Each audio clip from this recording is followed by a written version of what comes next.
Welcome to our meeting this morning. Let's please rise for the Pledge of Allegiance. I pledge allegiance to the flag of the United States of America and to the republic for which it stands, one nation, under God, indivisible, with liberty and justice for all. All right, it's the second meeting of the month, so that means it's our department head meeting. We're going to start with Steve Higginbotham. I have nothing. You have nothing? Okay, let's see if we can keep this going for a while. Kim, how about you? I have nothing. Well, this might be a quick meeting. Craig? I have nothing. Really? What? Wait. He's never done that. The so I sky know has better. fallen. I'm concerned if our IT says yes. Doing beginning of the year stuff, getting our budgets put on our spreadsheets, creating and changing folders and getting everything in order for the new year. In talks with VoIP, we actually had a meeting with Dexter again yesterday. We have 8 VoIP phones in the IT department. They are working. We are using them. We can only use them in between our offices, but our desks, but they are working. It is going to be change. It's a new system, new phone system. It's going to act a little different on some things. What we're trying to do now is figure out a way to, like we have our office number, 1438, and on our current phone system, you know, the red light comes on. And so that line presence appears, and we know that that's the work order line. So we're having trouble trying to recreate that with the new phone system. And right now, if one line, you get put into a group and everybody's line lights up. And that's supposed to be the identifier, but we're going to work to try to change that to make it act more like it does currently. That's our goal, is to make the new phone system work as much like the old system as possible. I don't know how well that's going to work, so. At least for the good features of the Yes. old system. Okay. And Don't so- recreate all the I problems. mean, I thought Yeah, that's no. what IT does, and this sounds so familiar. Like, we have a soft work, but we want our new system work like the old system. I mean, Well, every it's- client under the face of the earth that's ever had an upgrade does that. Right, it's all because change. Nobody likes change. And, you know, so then you get it to work as much like as it does currently, and then you start throwing the little changes in there. So there's a method to this. Yeah, there is a method to the madness there. There is a phone app. Works really well. When somebody calls your desk phone at the office, your phone app rings. It'll let you know. You can answer it anywhere. You can answer your phone from home. You can, you know, it's just like you have your office phone on your cell phone. I'm assuming all department heads want that feature. Like I said, you can do with it whatever you want after you have it, but we're going to turn it on for all department heads. Don't make that assumption. I'll say, can I speak to that? We've been using that system for 5 years. It's really a pain in the butt when you do that because you have to press 1 to accept the calls and all that stuff. So I have mine, I just do a call forwarding feature on my desk phone. When I want the calls to go to my cell phone, I just call forward them for the weekends and holidays off. So I used the app for about a month and then I deleted it. Okay. So that's my experience. Yeah, like I don't know, like they'll call me, you know, they'll use their phone and call my app, you know, and so I've never had a problem with it. But like you said, you've had 5 years of experience with it. We're just getting into this. So, and we'll work out those bugs. There's going to be a lot of bugs. There's going to be a lot of change, like I said, and things are going to work a little different. They're going to be there. There's also a feature that you can record the calls. So you're talking to somebody, you can hit record. Do you want everyone to have that feature? I think that's something we need to talk about. That might be a policy. There needs to be a Yeah. policy around some of Okay. these features. So And we'll discuss further on talk that. with Ron and. Yeah. Okay. And then can you disable the app if the person leaves Yeah. employment? Oh, yeah. So it would not call, like if someone were calling my office directly, it wouldn't ring, it would only ring if that were put through to my extension. Yeah, so like your phone, like you can set it up however you want it. Like you can say, okay, if I don't answer within X amount of rings, then forward it to somebody else. if they don't ring, if they don't answer it so many rings, then, you know, go to voicemail or call my app. You can really get pretty granular with that on what you want to do. I And can it's see literally just a where checkbox. there's going to be a lot of differences between departments because they have different needs of the phone system. Some of them need to have answer the phone on the weekend and in the evenings, and some of them Want to get away from the don't want phone. to, and they want people to leave a message and they'll call them back the next day or that kind of thing. So we're going to need to work through all of these issues before implementation. So we'll probably need to set up some special meetings to talk through some of the features and identify how your office wants to set up the system for your group.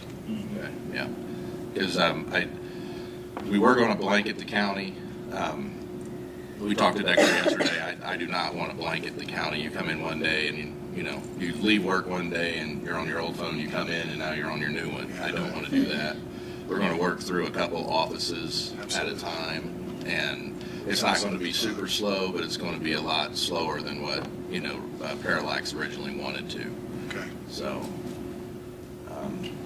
hopefully it's a good deployment. It They're- will they're- be because you're in charge of it. We have confidence in you. Yeah, it'll be great. The courts are looking at a new court recording system. It's still the for the record, the FTR. It is just, I don't really want to say an upgrade because we're on the FTR Gold 7, which is their flagship local recording system. This puts the recorder in the cloud. You have real-time speech to text, which it works really well. We had a demo Monday, and so it'll spit out a real-time speech to text as they're talking. We can put another TV in the courtrooms, and they can use the captions, and it will do live captions as the courtroom goes. I originally thought all the courts were on board. They're not. So we'll probably start out with probably Superior 1 Circuit and now 4D will probably be our flagships to go with that.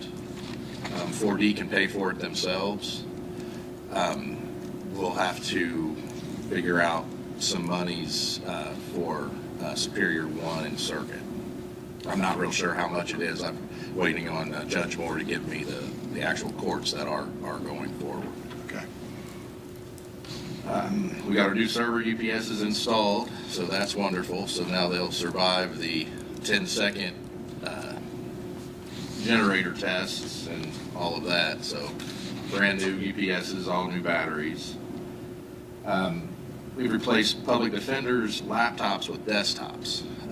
They were just using laptops, taking them with them back and forth. It was really becoming a hassle. So we suggested just everybody take desktops and then use their laptops to remote back in. They're really liking that. So that was a good move for that. The highway is now part of our network. We're still configuring backups, and we got to decommission the engineer's server. But for Active Directory and NetDNA and all of that, you're good. I'm aware of. Okay. If you do, like Valor Bytes will block some stuff, and if you need to have a site opened up, just call us, let us know, or if anything looks funky. Your printer is in, and your speakers. So whenever Chad gets out there again, he'll install all that. Will they be able to access like GIS NAS1 for GIS data and that kind of stuff? All local. Looks like they're right in the building. Okay. So, yeah, so that'll be nice. The fairground should be completed soon. According to the project manager, they just have the plant test left. So hopefully they will be part of our network here soon. Okay. The new MDTs arrived from the Sheriff's Department. Jeremy will be setting them up and getting them out and getting them installed. Caleb's been working his butt off for updating the new forms for the courts. and the PDF ADA compliance that goes into effect in April for the WCAG 2.1 level AA. Thanks, Caleb. He's also working on the SharePoint site, and there are several offices wanting their web pages updated. The SharePoint site will take over the intranet. Our directory should be live when that goes live again. So we'll have, correct emails and phone numbers and all of that. So that'll be a big step forward. I would like to get with Kim and have her. Basically, this is going to be Kim's, web page. It's going to be your office. It's going to be just like the intranet. You're going to go there, except now you'll go there and you'll have your department space, and in your department space you can share files, you can share folders, you can do teams, you can collaborate, as well as access to all the forms and all of that. And since it's on SharePoint, it will be hidden. Won't be hidden. It will be behind a login and password. So if you're at home and you need a HR form or an auditor form or anything, you just simply sign in. You'll get on the intranet and you can get your form from anywhere. And then last thing is, Brad, I'm still trying to work through Verizon. I don't know if you got that email. Yeah, Our I rep has followed them. changed. Our rep has changed again. Our new rep is Chad Shepard, if anybody needs him. It's like herding cats. Yeah. So, I appreciate you following up. yeah, I'm to the point where I don't even answer my phones anymore because I have no benefit of getting to know somebody as a rep, and because they're gone within 2 months. It's so frustrating. That's all I got. Okay, that's a little more than nothing. But Aaron, Real quick, you talked about the department websites. Uh-huh. Are all the other department websites, are they all tied into the county website? Yes. And should they all be tied into the county website? At least a link, Right. yeah.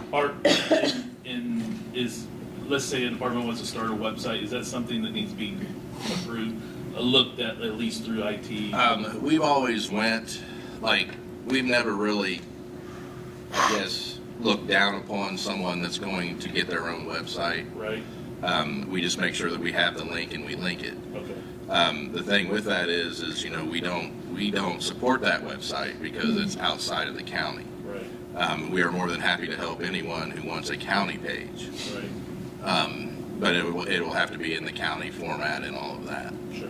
So if an office wants a website, they can go through IT and through the county Yes. support? Okay. Yeah.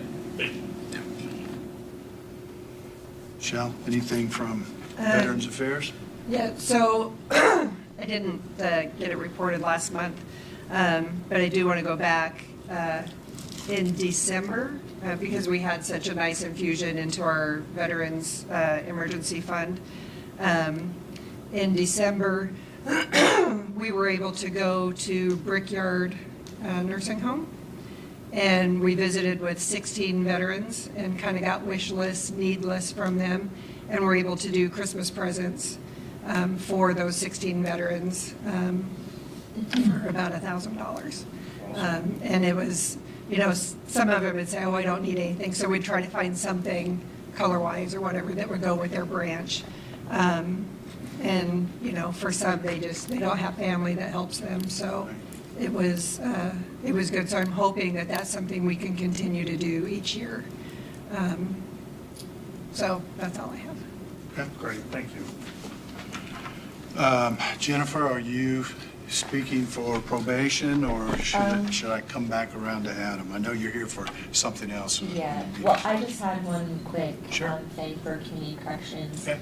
As the weather gets warmer, hopefully in the next month or two, just if you have any thing that are any projects or anything that you would like Marcus with his work crew to accomplish or clean up, or please reach out, or there's a link on the county website to sign Okay. up for that. Great, thank you. Mike? Daily work, guys been working on tree cleanup, on ice sanding for stock, and mix salt and sand out to the outpost, doing some brush cutting, keeping up with the coal patching. I did get round 2 finish mode throughout the county, installing some driveway pipes, working on cleaning equipment and painting equipment, and doing some snow when it happens to show up. You have done a little snow, thank you. A little bit. I have some signs I think I handed to Jeff earlier. Yep. Some new signs or difference in the reports.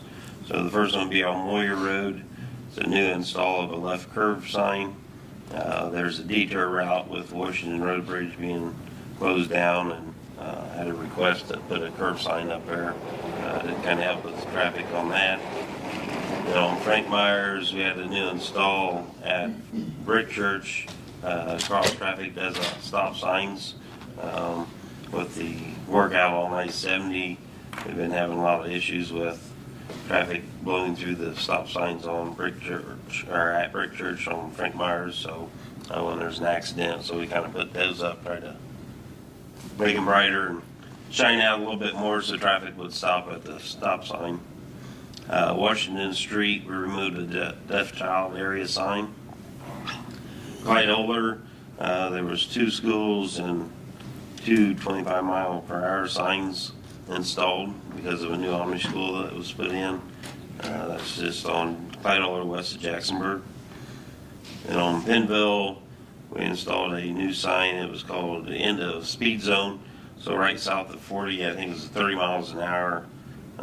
At 40 when you go south on Pennville, and then when you come into where those houses are, it was 30 miles an hour. But once you pass those houses, it kind of opens up. So I thought, well, it'll just kind of end the speed zone at that point. So we just put an end to speed zone sign, so then it'll go back to regular speed.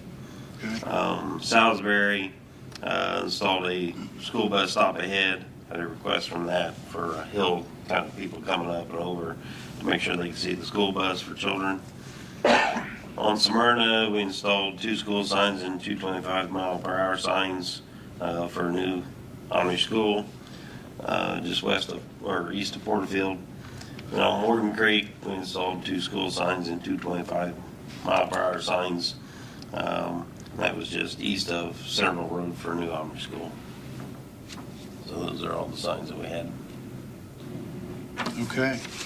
Do we have a motion to approve the new signs? So moved. Second? We have a motion and a second. Any further discussion? Hearing none, all in favor of the motion signify by saying aye. Aye. Opposed, same sign.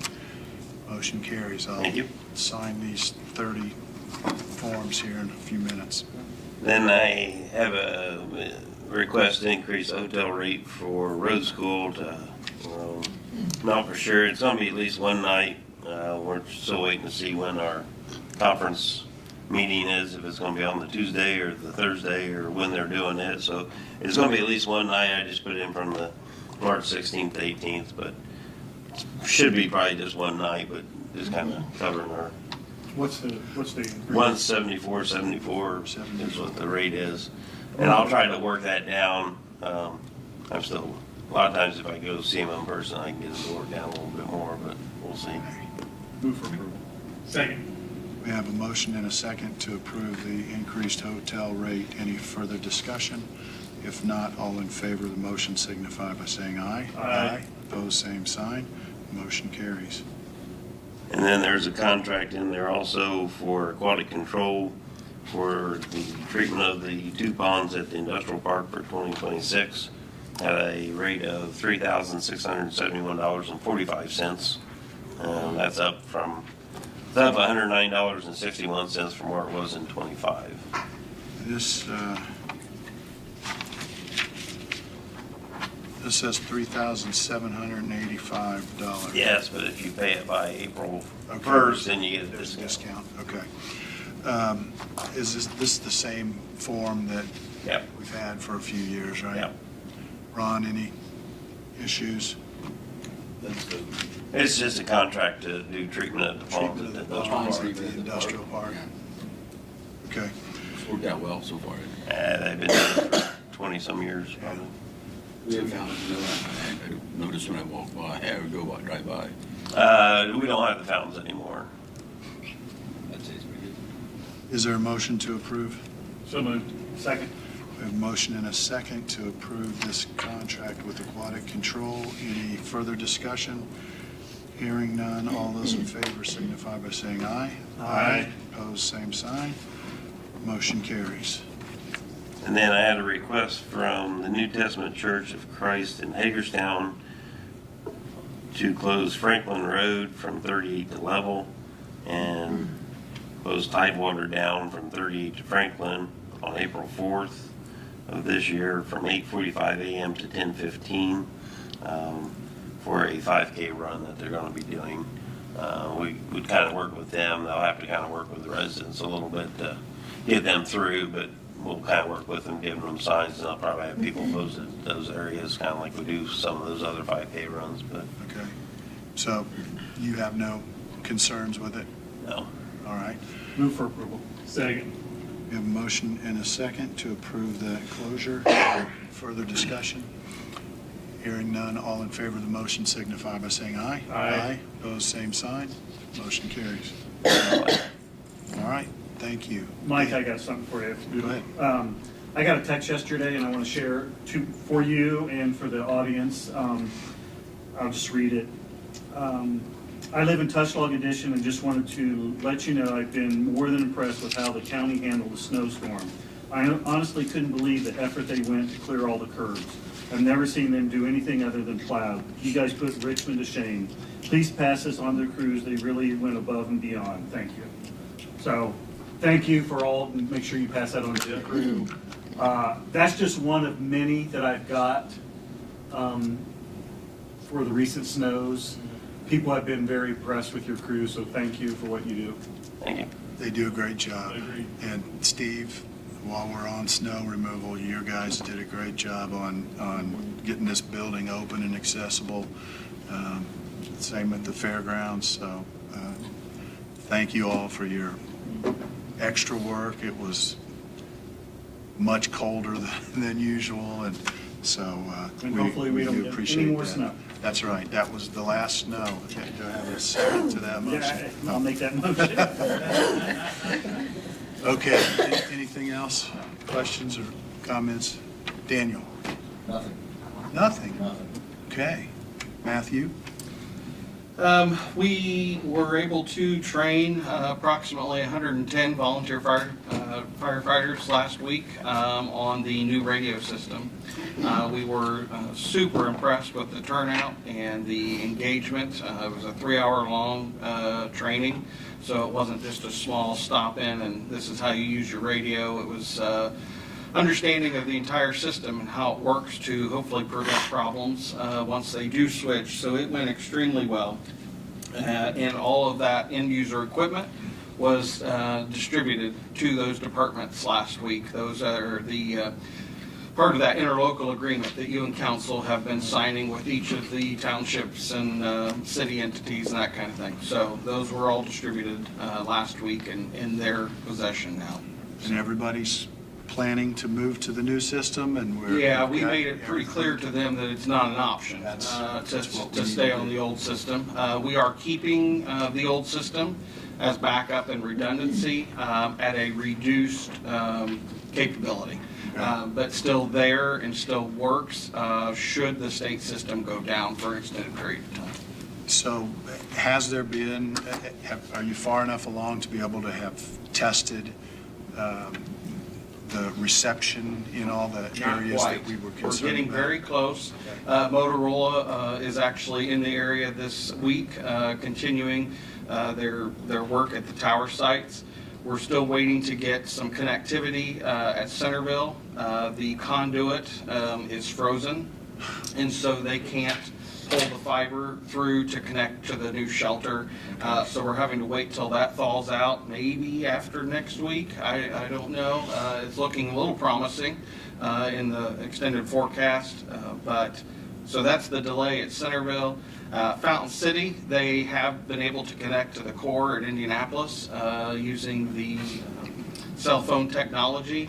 We're hoping to make that a little more robust with getting fiber to that tower as well. I think you might have heard that conversation at workshop. Right. So we're getting very, very close. It's exciting.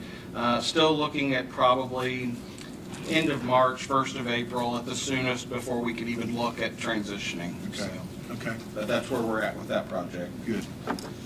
On the EMA side, we're hosting our district EMA coalition meeting tomorrow downstairs in emergency management. That's the 12 counties in our area, along with representatives from the Indiana Department of Homeland Security. So we meet quarterly, and it's our turn to host tomorrow. So if you see a lot of extra people in the building, that's probably what it could be about. And then emergency management's just starting some of the initial conversations with the American Red Cross. We're hoping to do a little more of a larger community outreach this late spring, early summer. That'll be something we've never done before, and partnering with them and the Richmond Fire Department. So we're more details to come with that, but we're excited about that possibility. And I believe that is all I have. Okay. Any questions for Matthew? If not, let's move to Gunty. Well, Matthew obtained a grant to upgrade some of our GIS data to be Next Gen 911 compliant. And so I'm starting to work with WTH in that process to get that to the next gen for mainly streets and address points. And also, I've been working with Caleb with the Resource Inventory Council page on the website. We now have a lot of web-based maps available, mostly informational stuff that the Wayne County Resource Inventory Council has done in the past, but we also have some things like all the murals in Wayne County. We have a map that displays all them so people could go in and look at that kind of information. But Okay, great. that's all I've got. Okay, thank you. Nothing from the auditor's office. Brandon? Good news, I'm not asking for any money today. Thank you, thank you. Are you bringing us any back? Well, the Bridge 307 on Gravel Pit Road, that was a community crossings project. I had the pre-construction meeting last week. Probably looking to start maybe middle of July on that, with the steel beams coming in, hopefully Labor Day. Kind of a delay on the steel fabrication, so we might need to adjust our final completion date if it comes down to that, but we're going to monitor it. But hopefully be closing down in July, be a full closure for 5 months. So. 5 months, okay. And that's all I have. All right. Adam? On to me. Just something quickly. We have a newer community partner, Daymar. Daymar is the youth residential facility that moved into Wormley's campus. They made a significant investment into that campus and really want to make a significant investment into our community. Working on a couple of different ideas, projects, whatever you want to call them, with a focus on prevention. That's preventing youth from ever entering the criminal justice system. So pretty excited about that, and I'll be excited to share more later. Good. So. Thank you. Is their mission more private placement than court placement? It is court more. Well, they're looking to expand. So, when I prior to Daymar being a part of our community, when I heard the name Daymar, my mind always went to serving those on the autism spectrum, and that has been their kind of their bread and butter for a long time. They're really looking to expand what services they offer, especially here on the Richmond campus. So. Okay. Brad, anything to share? I have nothing. Aaron? Nope. All right. Any questions from any of you for commissioners or each other? If not, thank you for being here today. Make sure if you see Craig wandering around your office that you talk to him about phones and ask him to wait until you're ready. And we'll take a 5-minute recess here to readjust the meeting, and then we'll get back to it. So thank you all very much.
We can go when you're ready, as long as it's 4 seconds in advance. We're good, I know, we're on.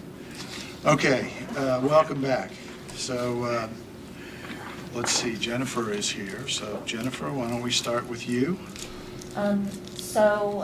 Just this past Monday, I had my first advisory board meeting for community corrections for the year. There were board elections that the board voted. There are new members, new positions within the board that need the county executive approval. So do you need me to go into the specifics, or you just don't want me to say the names and then approve, or how do you want me to do that? Is there a form that we need to sign off on, or? So the last time Dr. McCoy, the superintendent of Centerville, I had him, you appointed him. I believe there was a letter involved, and I think Bobby had, I have a copy of the letter, so if you need that for reference, but it's up to you whether you need, whether you prefer something in writing. I think we should have something in writing too. Okay. You have to take some actions, I don't know. Yeah, I think so. So if I you can send that that letter to Bobby, and then and that'll list all of the appointments that we need to approve. That's fine. Yeah, why don't we do that? Okay. We can take care of it next week. Okay. Okay.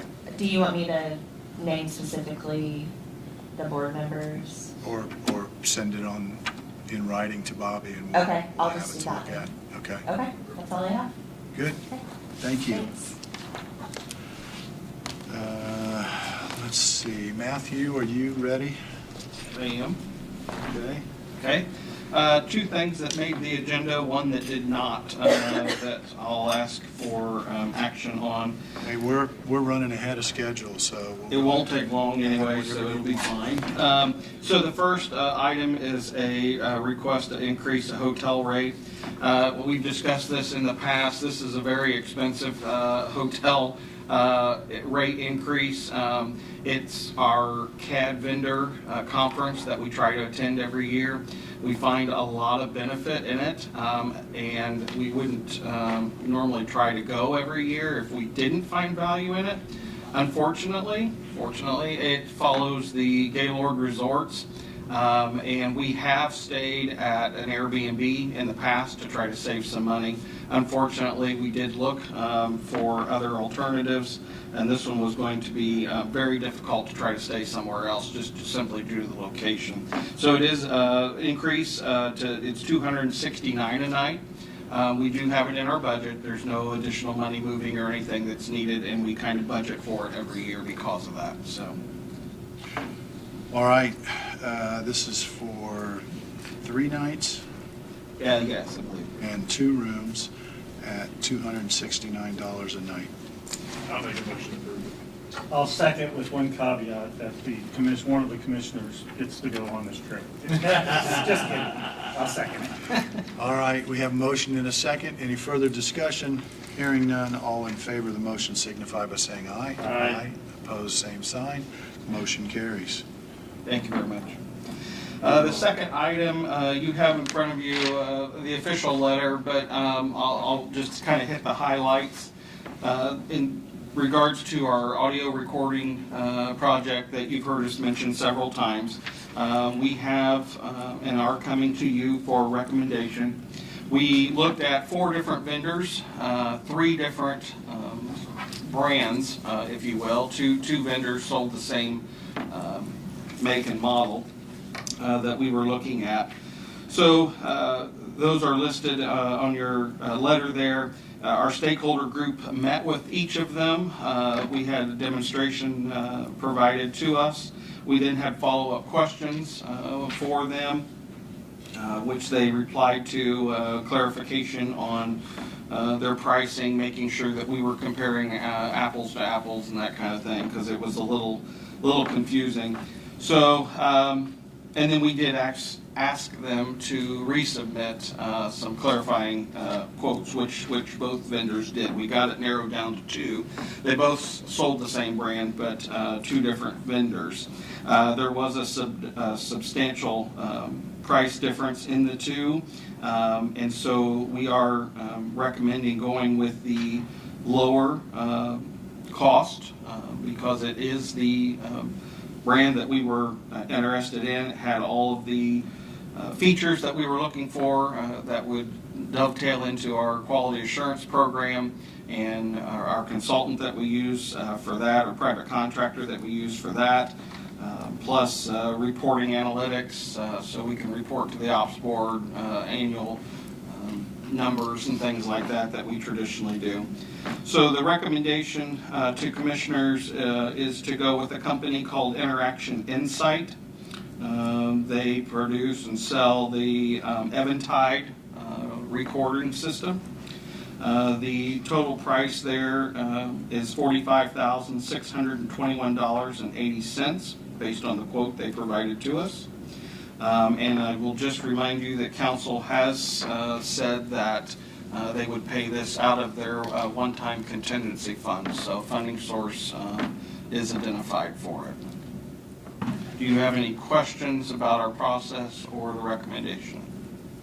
Is this close to the estimate you gave council for their expenditure? Actually lower, I believe. I think I told them 75, so, yeah. And you did say this was the low bid of the 4? It was, yeah. By how much?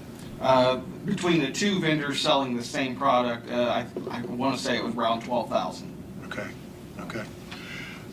Steve, from our purchasing perspective, as long as you've got the documentation, I assume you do, that this touches all the bases, doesn't it? It's under 50,000. And okay. Questions? He's covered it well. Is there a motion to approve? I'll make a motion. I'll second. We have a motion and a second to approve this purchase totaling $45,621.80. Any further discussion? If not, all in favor of the motion signify by saying aye. Aye. Opposed, same sign. Motion carries. Thank you very much. You're welcome. Thank you. The last item of business, I have provided, Jeff's got a copy of the actual contract.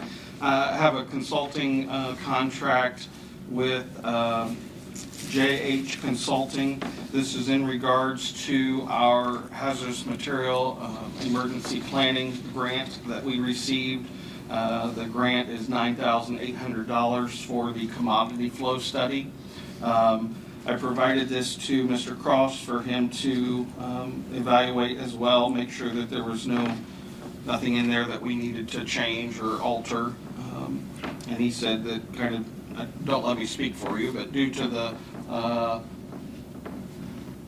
inexpensive amount that we're talking about, that it would certainly suffice. Ron, any comments? No, I mean, I think it's things I look for, term of the agreement, terms of termination of the agreement. This is easy in, easy out. Put 30-day notice. Okay. It's not working out. Okay. And choice of law is state of Indiana, so that's really my keys. And this entity is authorized to do business in Indiana. And the total cost is $9,800? Yes, sir. All right. Questions? Have a motion and a second to approve. And this is the president's signature. No, that's all 3 of us. Okay, we have a motion and a second. Any further discussion? If not, all in favor of the motion signify by saying aye. Aye. Opposed, same sign. Motion carries. Thank you very much. I have nothing further. All right. Get this signed for you, Matthew.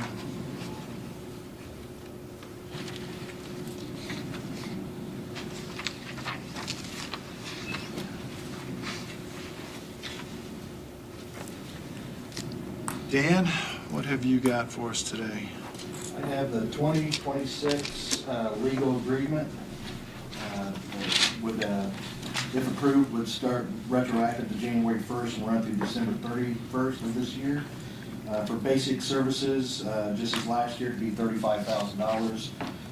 That includes all meetings and contractual, all the basic services.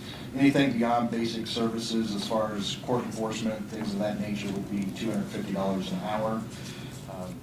Just an FYI, we have 2 cases actually in court right now. We have a potential 5 others going. So business is picking up, unfortunately, on that side of things. But this is the same agreement we had last year with the exception of the dates. And your board has approved it? The board has approved it, yes. All right. What's your pleasure, gentlemen? I'll make Do you a- have the contract with you? I do. Bobby has it? No, I have it. Oh, okay. I'll make a motion. Second. We have a motion and a second to approve the contract with the attorney for the Wayne County Public Health Department. Any further discussion or questions? If not, all in favor of the motion signify by saying aye. Aye. Aye. Opposed, same sign. Motion carries. Thank you. That's all I have. Thank you.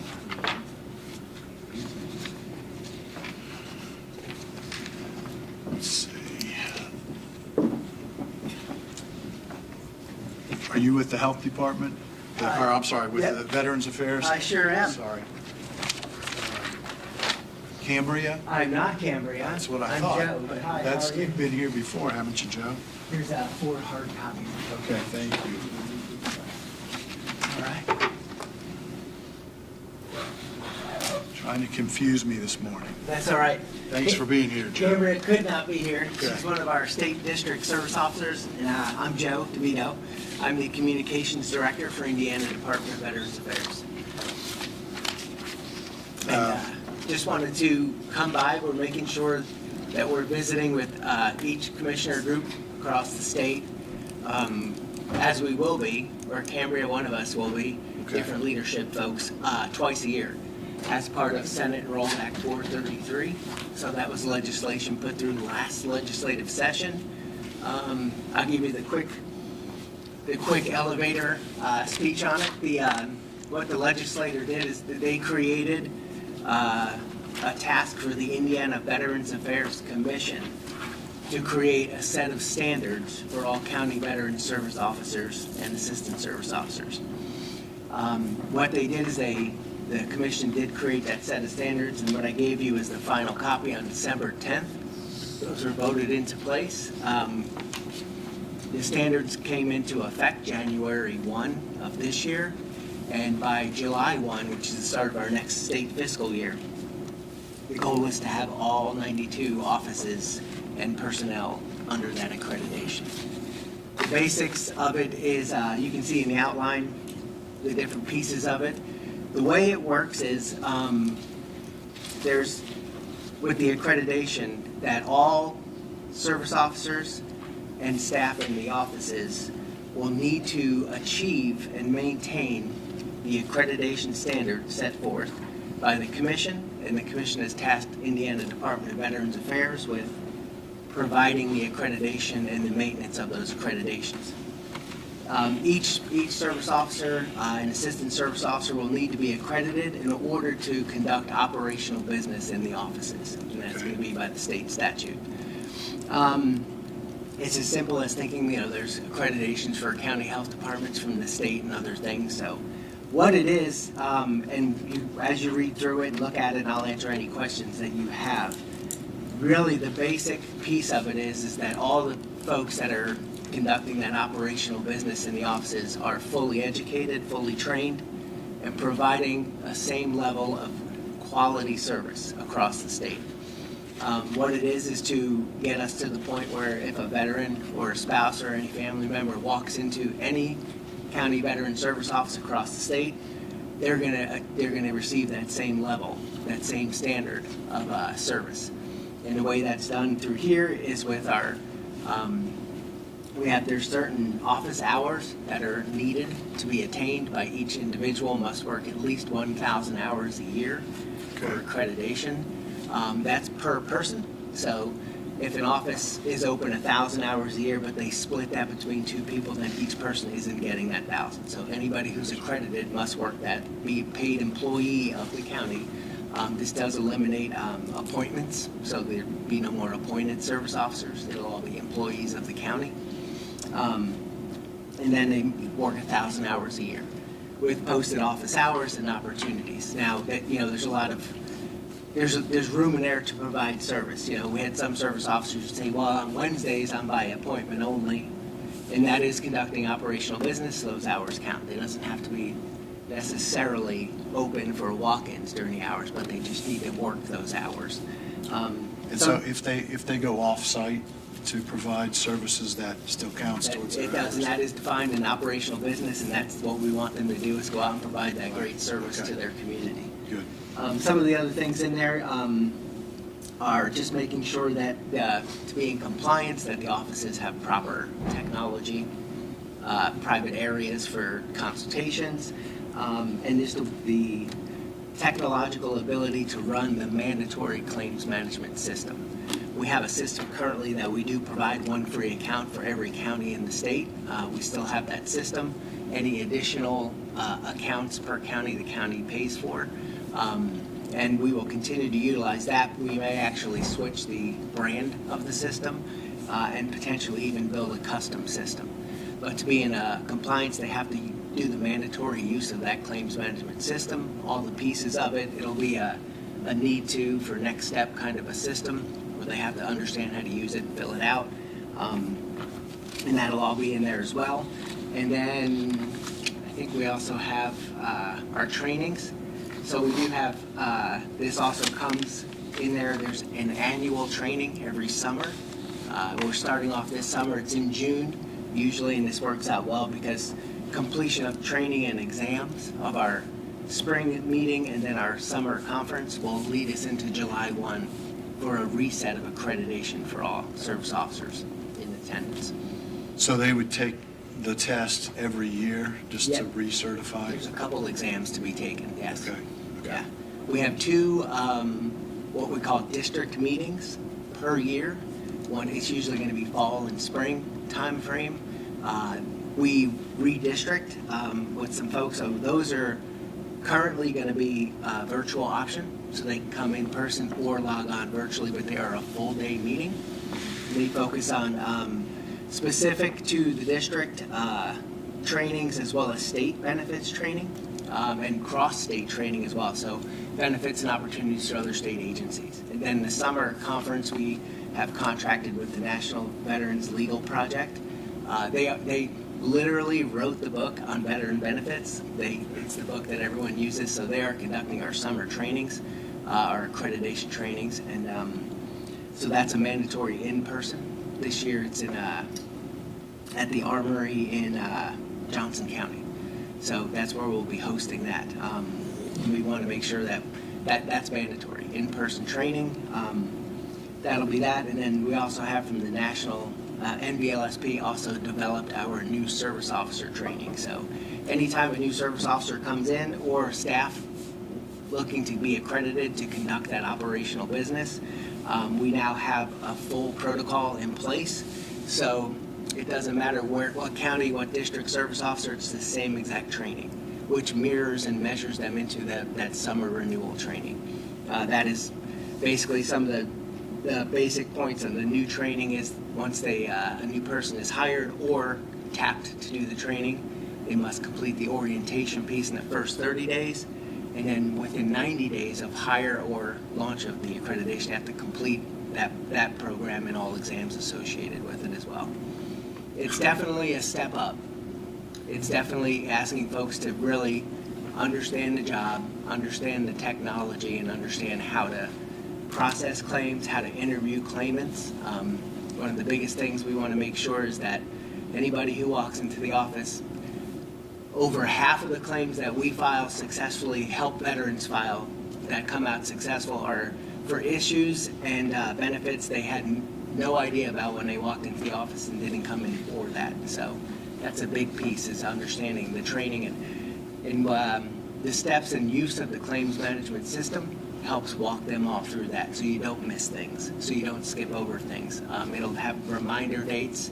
On our end, we will be with our state service officers auditing all new service officers or at-risk service officers of losing their accreditation. So we will audit claims, randomly audit claims to keep up and check up on things. The claims management system will provide us reports, quarterly, monthly, and quarterly reports, so that we can maintain and understand all that. And then you can see there's the whole process of how to get reaccredited if accreditation is pulled. But if a service officer is not accredited, then by this code, they cannot conduct operational business in that office. When do you plan to have all accreditation done then? July 1. So you're going to be Of this compliant year. by July 1 of this year?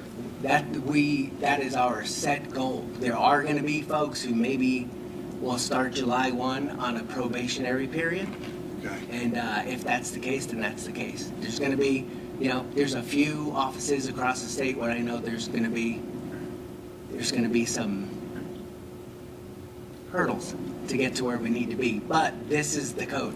The train has left the station, the legislator voted it in, and this is now part of the code. Okay. Michelle, do you want to come up, and do you have any questions or comments or concerns that you want to share? If not, that's okay. Probably none that would be appropriate for here. Okay. I have a question for you, Michelle, then, and I'm not sure. The hour requirements for both of us, so both of you have to meet 1,000 hours. Yes. Where are you guys at now?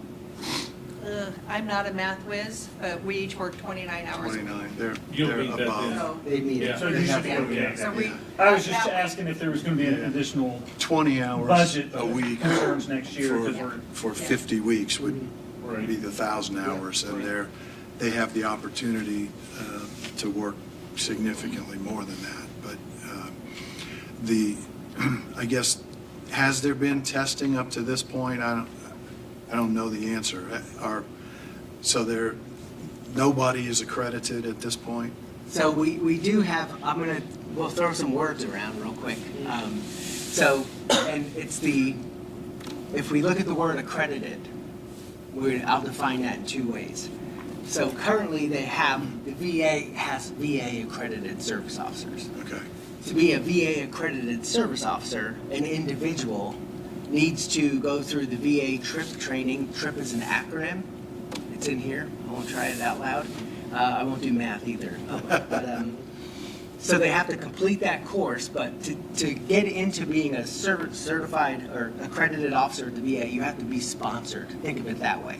American Legion, VFW, DAV, those national service organizations, they can sponsor someone. If they sponsor that person, then they will go through the training courses. If they pass the TRIP training course, they're accredited through that organization.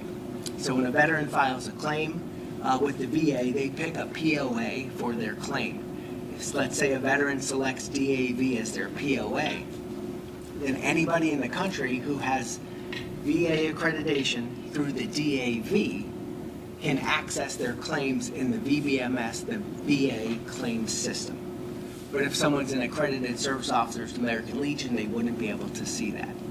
So IDVA, a few years back, we became an accrediting body, so we can offer that nomination to do TRIP training and accredit them. Now, we don't carry POA with anybody, but we have cross-accreditation agreements with the American Legion and the VFW. So then, anybody who gets accredited through us, the Legion and VFW said your training is good, so they have access to those. The way this works is, when you look at the word in here, you can, for simplicity's sake, take the word accreditation in the state standard and call it certification. Because this is not VA accreditation. This is meeting the Veteran Affairs Commission accreditations once they're accredited. Now, part of doing that is getting accredited through IDVA. So if we have a service officer who comes into a new position in the state, and let's say they already carry with them an American Legion accreditation, that doesn't work for operational business. They still have to achieve the IDVA accreditation, and then we'll be cross-accredited to them. So that's kind of the nuance there. I will say right now, where you guys sit, Michelle came in here with some amazing training and stuff, and she's you know, Michelle doesn't have any issues being with this certification at this point in time. She's way up to snuff as far as claims process and understanding the VA. You still have to take the test. Yep. Every year. Yep. Pass And the so test. there'll be the exam will be associated. There'll be in the code you'll see there's the exam associated with the summer conference. The VA trip training is mandatory annually. So on a calendar year basis, every accredited service officer in the state needs to provide their trip training certificate that they retrain every year. There'll also be other exams as assigned throughout the year. So, and that all depends on our trainings and different things that come up. Especially when we have, there could be new changes to the code for benefits from the federal VA, say for dependent benefits. And if that changes, we want to make sure that we're training and testing on everybody to understand that that change has happened. Okay. Is there a cost for accreditation? There is no cost for accreditation. Right now, currently, we are partnering with our county partners on the costs for, like, say, right now, there's no cost for the training in the summer, but there is going to be, for a lot of counties who aren't close enough, a hotel cost. Right. We're providing to the counties. We know this summer, it came up quick with the accreditation when it passed and with budgets. But we're providing all through the County Commissioners Association, we should be providing every set of county commissioners with all the hotels that offer the government rate and all the other opportunities to make it as inexpensive as possible. Okay. All right. Questions? No, I think this is a tremendous program and the accreditation. I think I like the idea that whether you're in Fort Wayne or Richmond, the VA veteran officer does the same thing and knows what to do. So, thank you for coming here and explaining to us for everything you do. I'll brag on Michelle for a second. She's phenomenal. She's an asset to the veterans in Wayne County. I've used her. I'm using her now. So good. She's great. Thank you. Absolutely.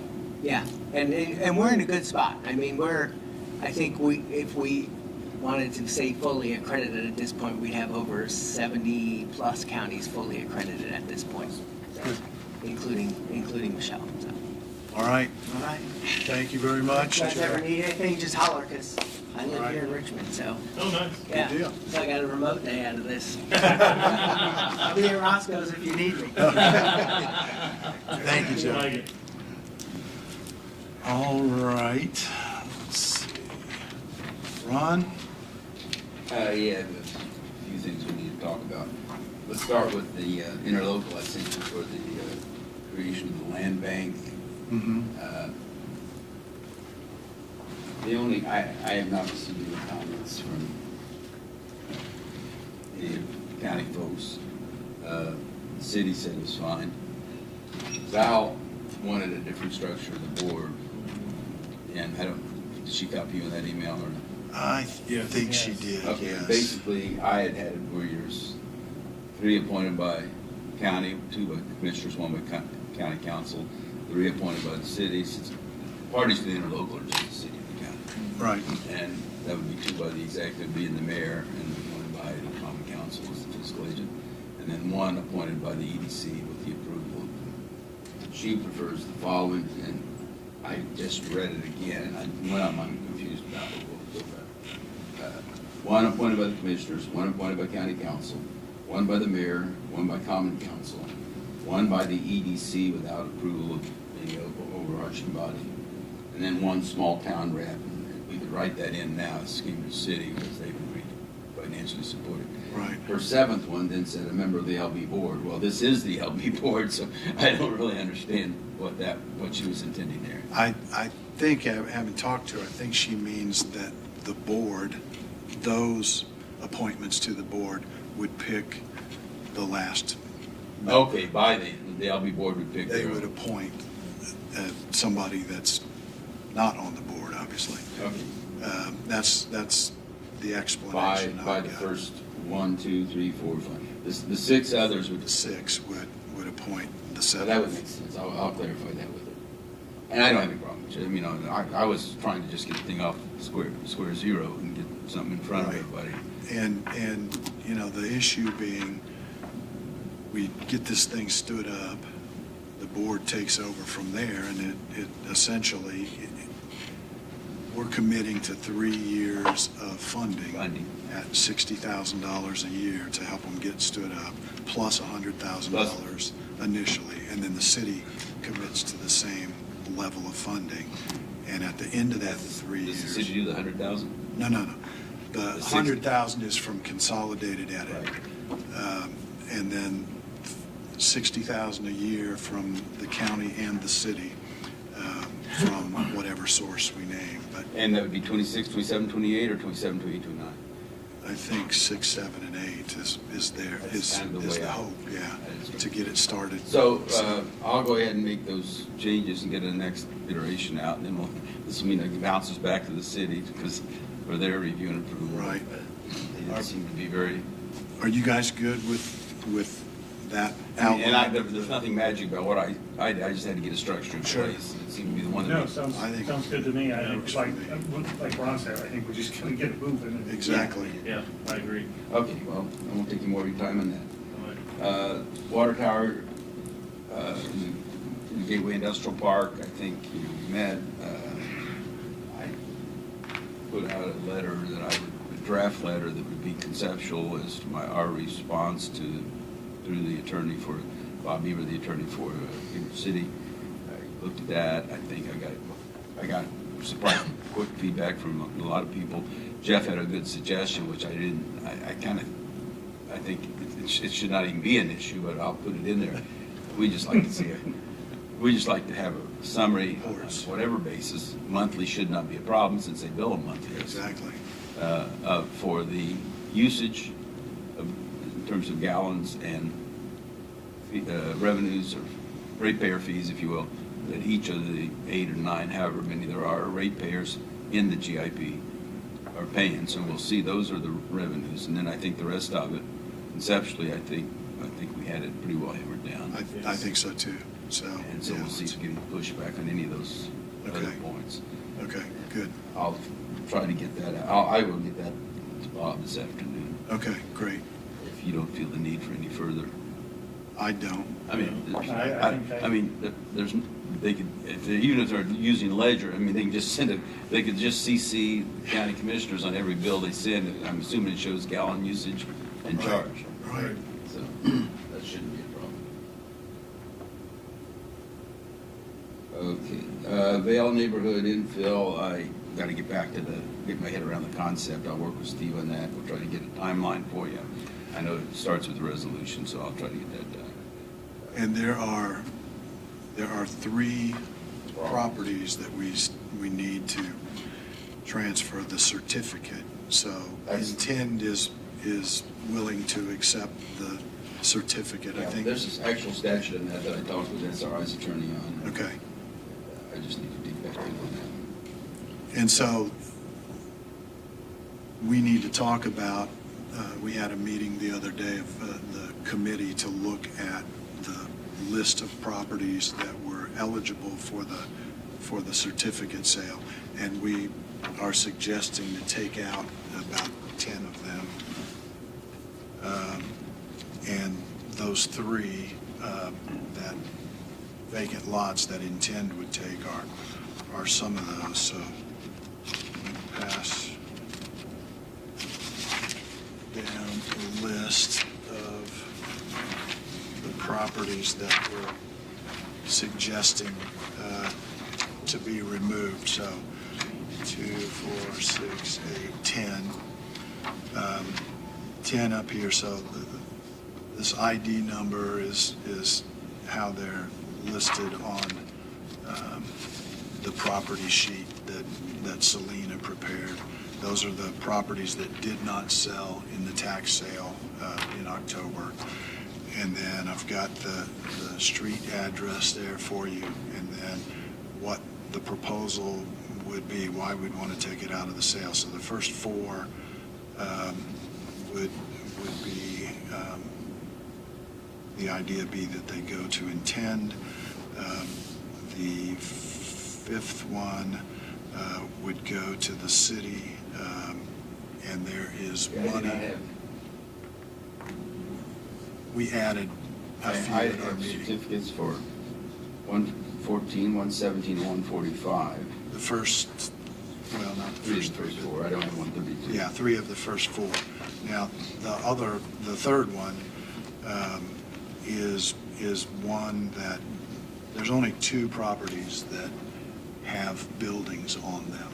And those are the properties on East Main Street next to the park that have been on this list every year for 10 years.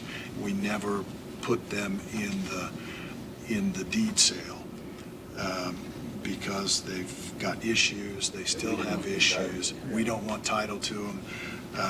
But Intend is working with the city on determining whether they want those properties for redevelopment. 2116 has historical. Correct. They have. They're side by side, and they're both in a historic district, so they have restrictions on them. But they're analyzing whether they want those. The point for us, I think, is we don't want to include them in the sale anyway, because of all the other challenges that are inherent with them. And so if we take them out now, and Intend and the city can look at what options they might have available, we can decide at some point whether we want to transfer the certificate to them on those properties. It doesn't, I mean, the difference between what we've been doing is in the deed sale versus what most counties now do, which were kind of totally opposite of a joke for a while, but, by SRI, but is really not. It's to give us relief as far as not taking title to questionable properties. Correct. But at the end of the day, unless there is an end game for each of these properties, solve the issue that the property encompasses, we're still back in the same place where we're going to have problematic properties. Absolutely. But Absolutely. it's better for the county. I think it's far better for us. Have we got it focused on date now? I know we talked about one date, but that was. Well, and we need to approve the final list before that, so that they then can put together a timeline and decide whether there's time to stick with April 16th or whether it has to move out a year or 2. They know where they are. Chad, is that? Chad Malacote, yeah. He said, we know you're out there, so, get us the resolution with the list as soon as you can, but they're kind of. Because they still have to be advertised that Still have to do the process. which ones are for sale in the certificate sale. So, you go down that list in the right-hand column, and one of them is a 1-foot strip. Yeah, I was going to ask you about that. So why, we're removing that, so hopefully we can give it to one or the other of the neighbors, and there's a couple in there. Probably think they own it anyhow. It's right. Yeah, that's it's probably what I'm a saying. deed gap, if I had to guess. Why do we have it on there in the first place? Exactly. It must have a separate tax parcel, or. Yeah, it does. It is, it is. And the same with a couple of these others. And then you see the note at the bottom. There was a suggestion from the committee that these 2 properties at the bottom be in the sale, but that they be sold concurrently, so that, because they're adjacent parcels, they would still have to be purchased separately. But let's talk about these are adjacent parcels, because together it's a potentially more buildable or usable property than each one individually. So that we would not take those off of the sale list, but we would ask SRI to list them next to each other in the sale list and sell them, one at a time, but at the same time, if you follow me.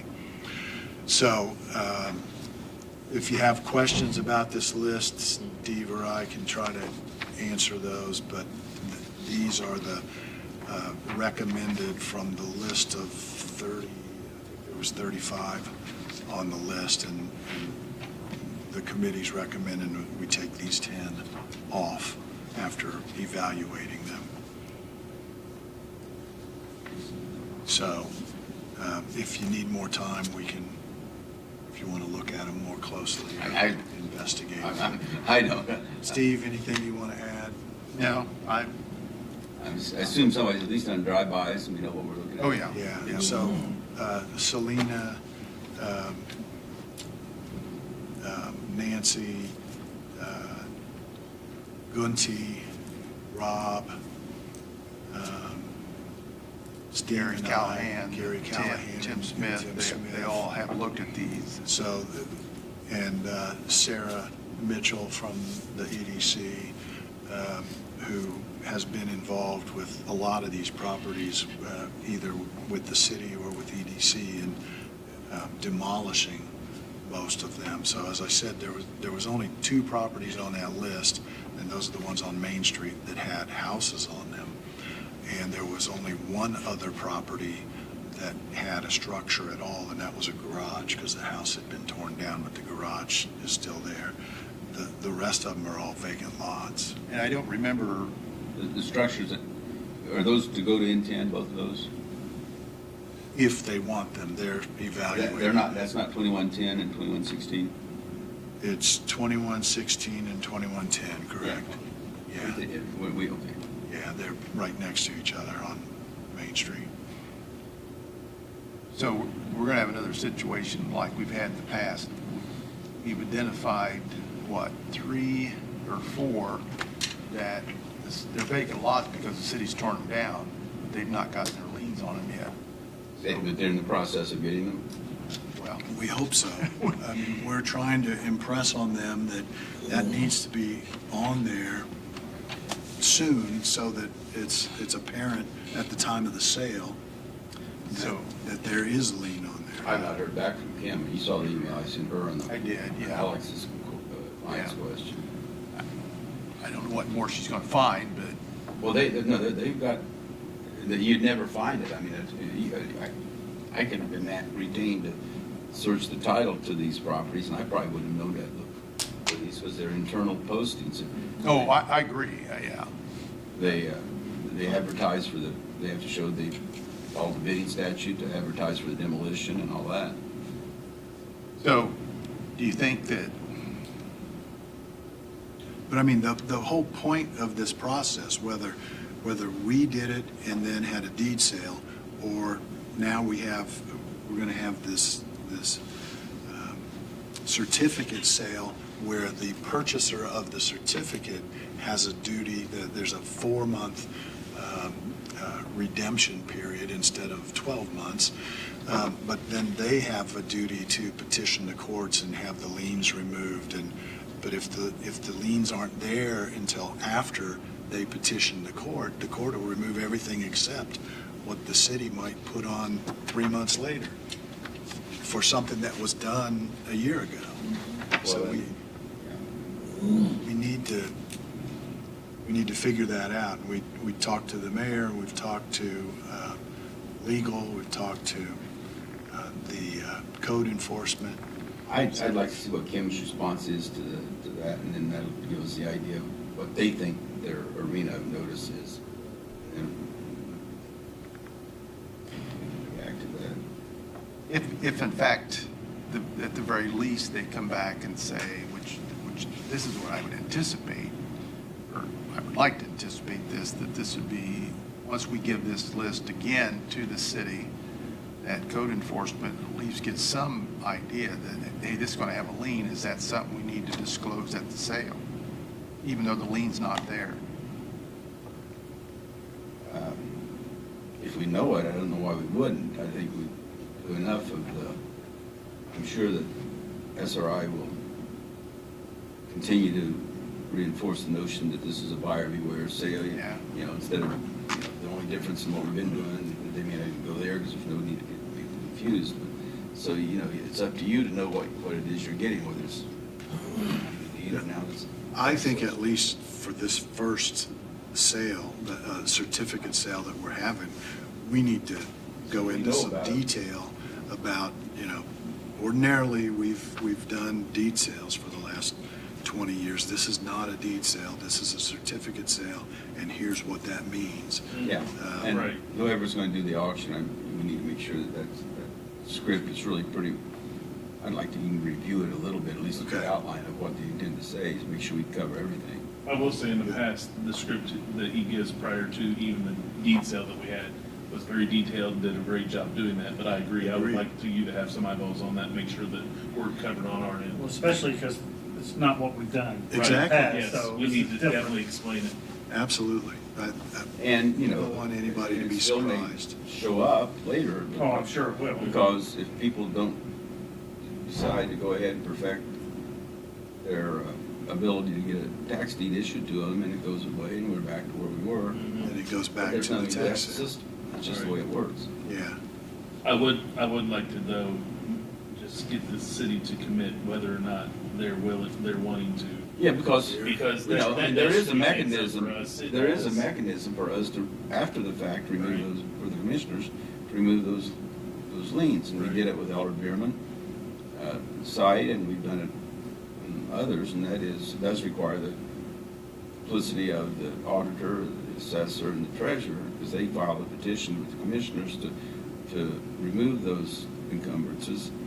Comes to you, and then you do it, and they're gone. So the only difference being that process versus what we had with the tax deed is once we took the deed, by operation of law, all prior liens and encumbrances were eliminated.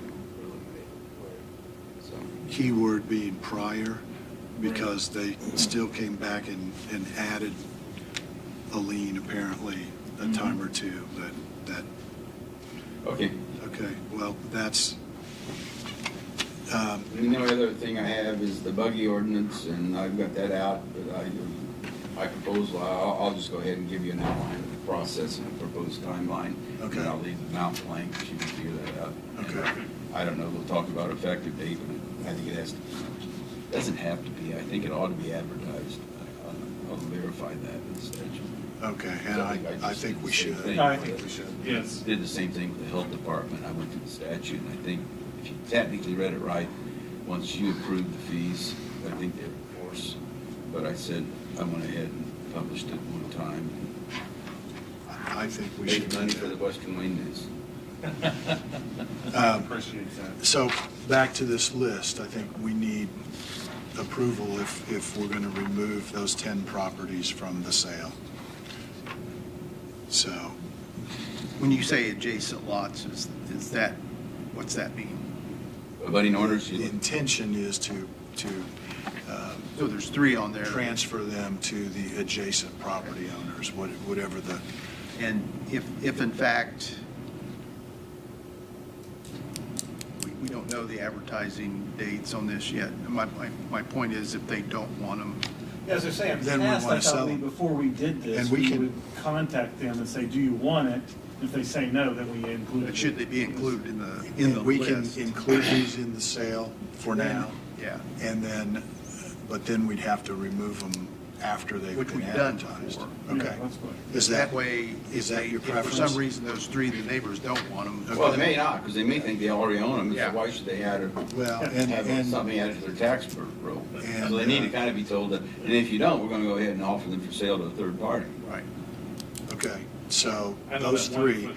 that's number 166, number 205, and number 218. 212. 1 foot strip. Oh, Butler. yeah, I guess, I mean, I don't, do we want to try to sell that anyway? I You mean, wanna I remove think that we need one? to contact the adjacent Okay. owners and say, Okay, do you want it? Are we able, have we been able to contact the adjacent owners on that 1 foot strip before? Have we- Yeah, didn't Gunty say they? It's been a couple of Yes. years, that's been on there every Yes. year. they've been has. contacted Okay.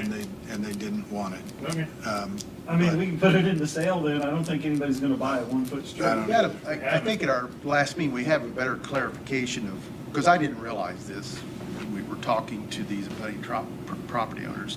If they do take it and put it as a part of their, do an auditor certificate, taxes are likely to be less because of possible deductions and things that they have on their main property. On their homestead. On their homestead. So Tim, from the assessor's office, felt like in most cases, property tax would be less if the person took it than what this would be for a standalone property.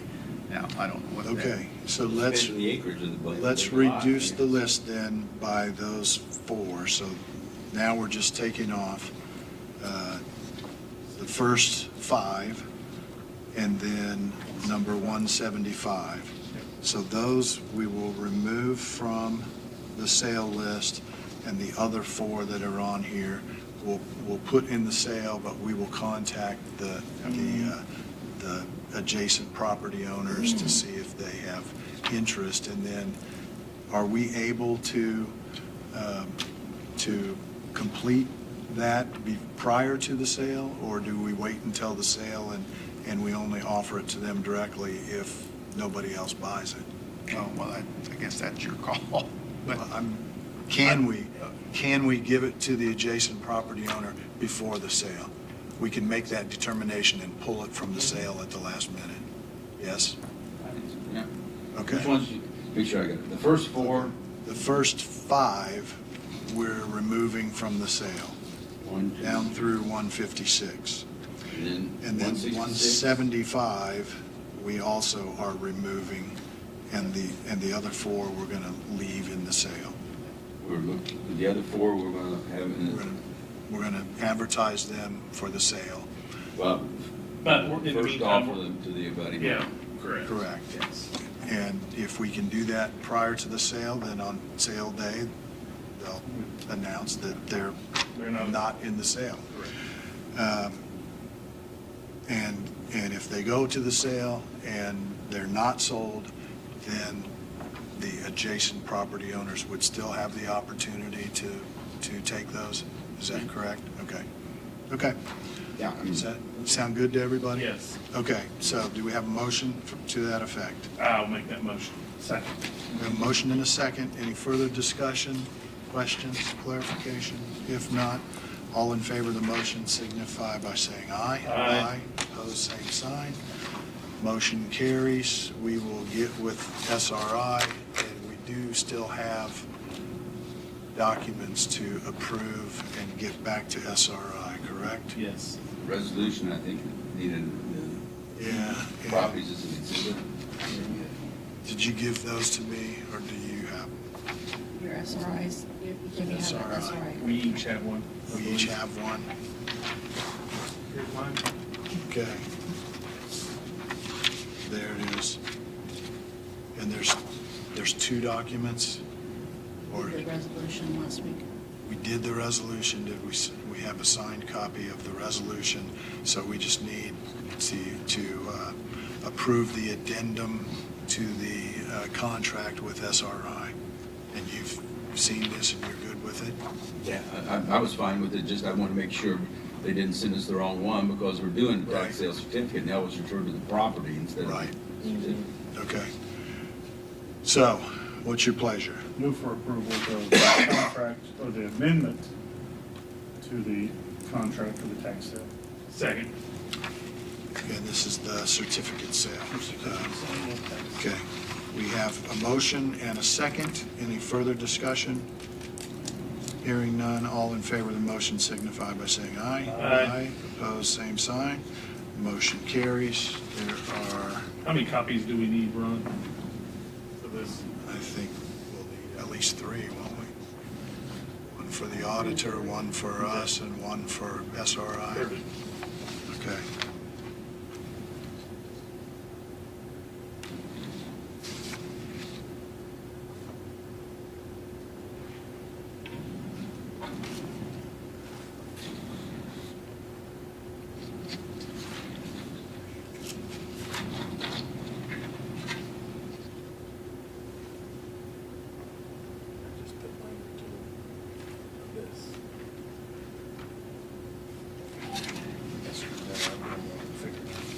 Figure it out.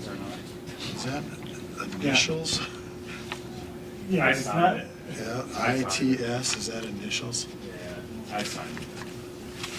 if I've already signed it, why do they want my initials too? It's When kind you of. print your name and Sign it, then I print it, and then I it's put my president. initials. Who you are. Oh, that's what the Vice president. LTS is? Me. I don't know. Whatever. Yeah, more copies, please. Date, signature, Yeah, signature, print, title. date. Why don't they just put title? That must be Latin. Probably their attorney put that on Into the there. abyss. Into the abyss. Okay. Ron, what else have you got? That's really all, other than just in general, I did it first of this month.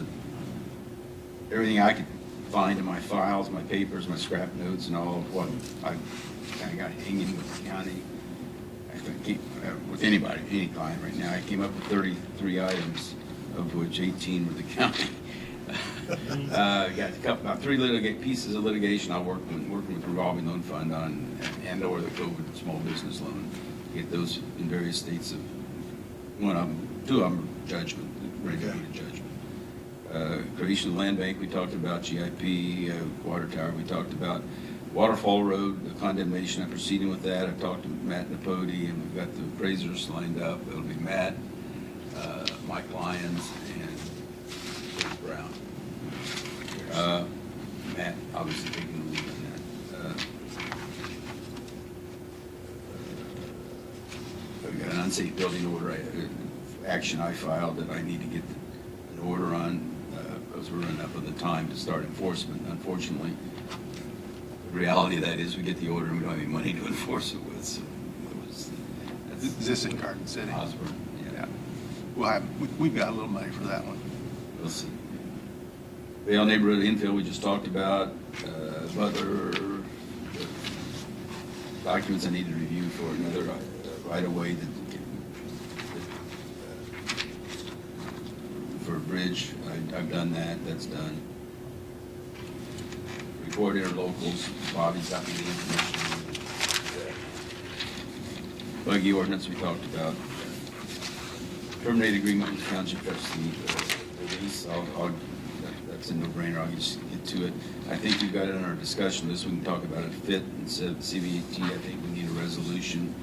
Correct. Once you determine the exact refine you want it to go to. Now, do we need a resolution, or do we just need to Well, make a motion and put it in the minutes? I think you just, let me double check that, but that was my thought. When I looked at the authority. Can we just go ahead and do that today? And if you we don't need a find that we resolution, need we're good. Yeah. We'll do a confirmatory resolution. Okay, so that is on the CVET and the FIT, and we've talked in the past that we want that to go into the Financial general institution fund. tax and vehicle excise tax. Yes. Right, and we want it to go into the General. county general fund. Okay. Can we get a motion to I'll that make a motion for effect? that. Second. We have a motion and a second. Any further discussion? Simona, do you think that works for you guys if we simply say we want the CVET and the FIT to go into the general fund? It's okay, it's just that it's not split to the funds that used to be. Do you want it like it used to be? Because that was the council issue, because we had it in couple separate. Now- Because those are split into highway and, or not highway, but bridge. We have it in couple of funds. Do you want to continue like it used to be? I say put it in county general. All of it? Yeah, how I much? mean, it's only what? How much are we talking about total? It's like less than $50,000 a year. I believe so, what Yeah. Serena has done. How much? Less than 50,000, Yeah, I I was gonna think. say it was 60. Yeah. Or at least the parts that go into bridge and cume cap. Cume cap. Yes. Go into cume cap, Yes. because this is property tax, essentially. I say county It's general. distributed that way. I'm okay with county general. Yeah. Okay. So you don't want to split it between funds, okay? All right, so we have a motion. Any further discussion? Hearing none, all in favor of the motion signify by saying aye. Aye. Opposed, same sign. Motion carries. So, So all I need to do is confirm we don't, that takes care of it. We don't need to do yeah, it. if we need a resolution or something, we can bring that Yes, back next somehow, time. For some reason, I gotta give an opinion letter to Panasonic Corp. I have no idea why that is. You asked for that. So I'll wait. Eventually, it'll come up again. That's probably I- Matthew, isn't it? I've done a little research on our frequent flyer bankrupt on chapter 13s and. Okay. Well, On the tax sale?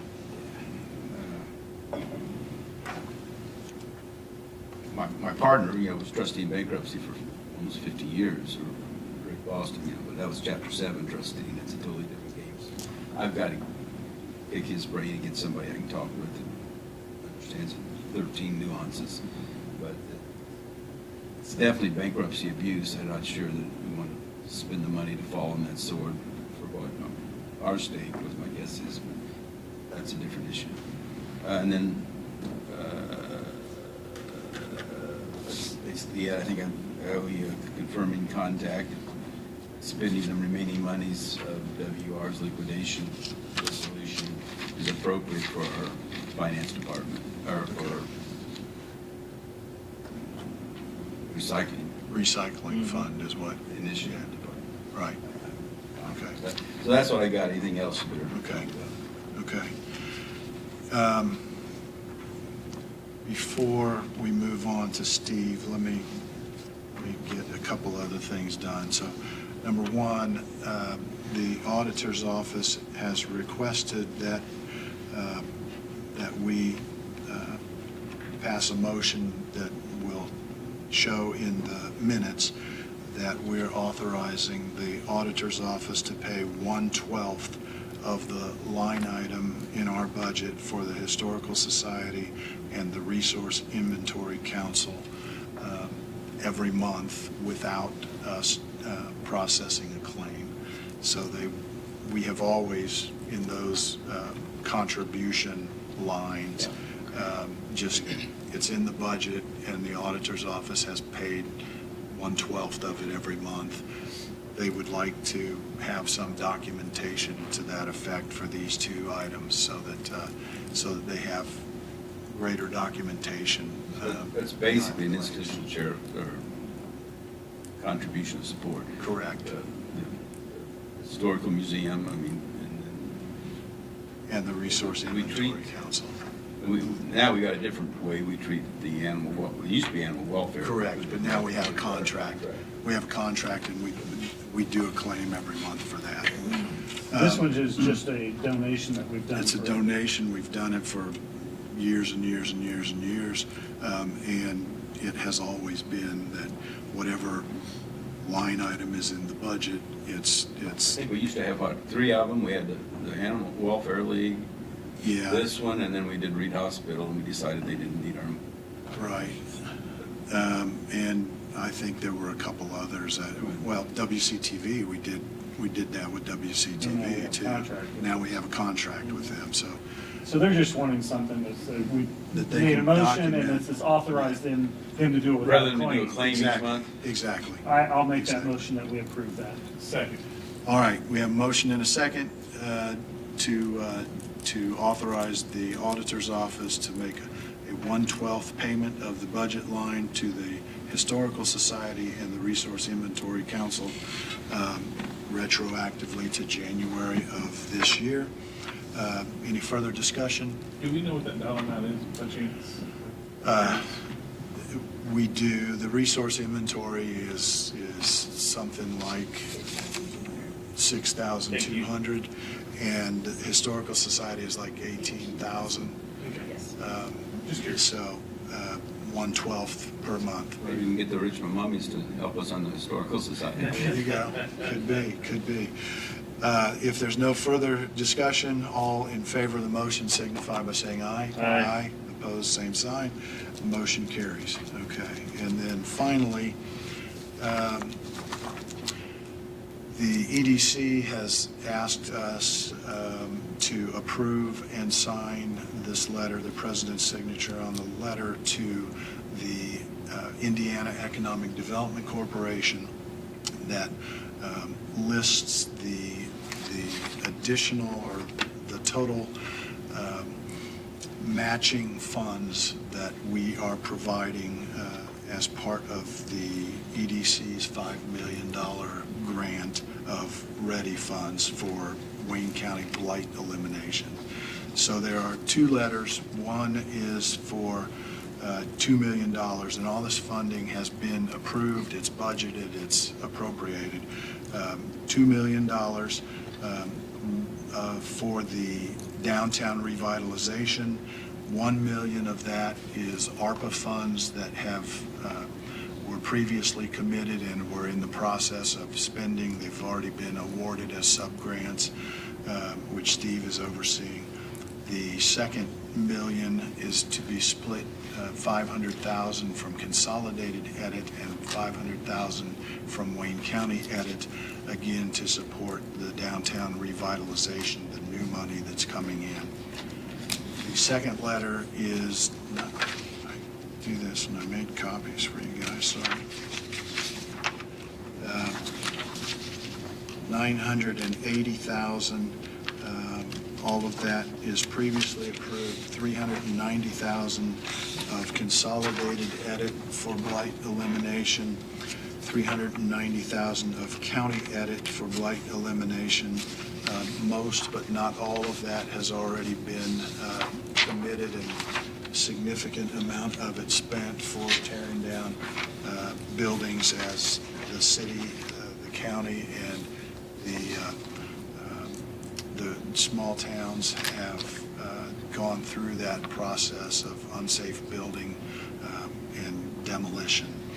And then the other $200,000, again split 50-50 between Consolidated Edit and County Edit, is for our contract with Intend, a 5-year contract, $40,000 a year, to help in standing up the land bank and other consultation for EDC.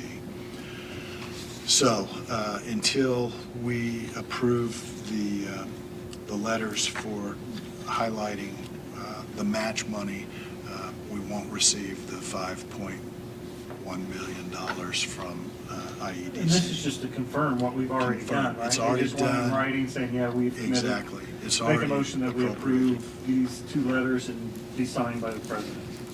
Second. We have a motion and a second to approve the president to sign these two letters of commitment of funding that's already appropriated and budgeted. $2 million on the one and $980,000 on the other. Any further discussion? Hearing none, all in favor of the motion signify by saying aye. Aye. Opposed, same sign. Motion carries. All right, now Steve. I don't have. Boy, I didn't have it on my agenda, but I didn't know if my contract was going to be discussed or our firm contract. We're not quite ready. I was going to talk to AJ before we do that, so I would anticipate hopefully next week. Steve? I don't have anything on projects. Not any change since I gave the presentation last week.